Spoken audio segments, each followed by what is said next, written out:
Tonight, you're going to open an app, swipe through a dozen faces, and maybe send a message that starts with, "Hey."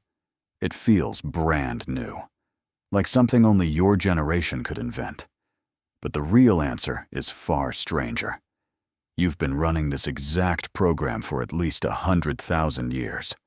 The screen changed. The rules underneath it didn't. Long before phones, before writing, before villages even had names, your ancestors were already choosing. Not randomly, not carelessly. There was a system, and you inherited it wholesale. Start with the basics. In small hunter-gatherer bands, everyone knew everyone. There was no stranger to text. Attraction had to work fast, in person, in front of the whole group. A raised eyebrow, a shared laugh, standing just a little too close by the fire. These weren't accidents. They were signals, and your brain still runs the same signal-reading software today, even when the fire is a dim restaurant and the eyebrow raise is a text with too many exclamation points. Here's the part that surprises people. For most of human history, romantic love had almost nothing to do with who you married. Marriage was a merger, a survival contract between families, sometimes between entire clans.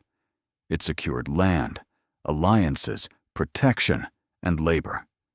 Two teenagers weren't choosing each other out of longing. Their parents were choosing a partnership that would keep both families fed through the next hard winter. So if marriage wasn't about love, where did attraction go? It didn't disappear. It just moved. Courtship, flirting, secret glances, gift-giving between people who weren't formally matched, these ran alongside the arranged system, quietly, for thousands of years.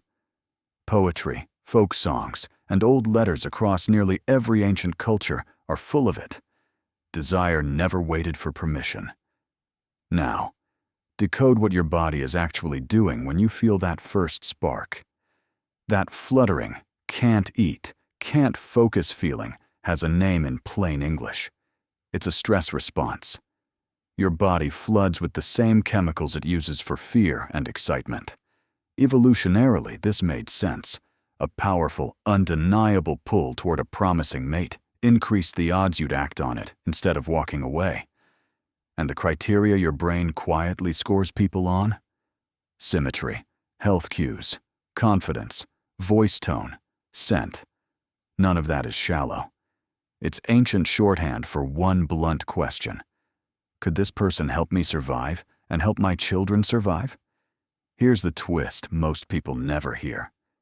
Human mating strategy isn't one fixed rulebook. It's flexible, almost opportunistic, shaped by the environment around it.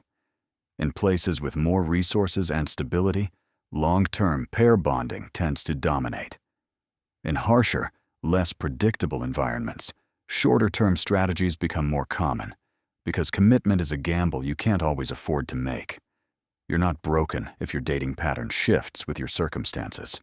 You're running an ancient calculation, not a character flaw. So why does modern dating feel so exhausting, so oddly cold, despite having more choice than any generation in history? Because your brain wasn't built for infinite choice.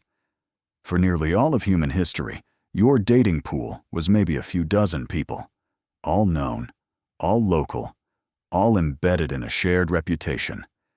Now you're handed thousands of strangers with no context, no shared history, and no social pressure keeping anyone accountable. The old signal-reading software is still running, but the input has become overwhelming, and it wasn't designed for this much noise. That's why the talking stage can feel unbearable. Your ancestors never had to sustain interest through weeks of text, with no shared physical presence, no group of mutual friends watching, no real stakes if it fizzles. You're doing something your biology has almost no template for.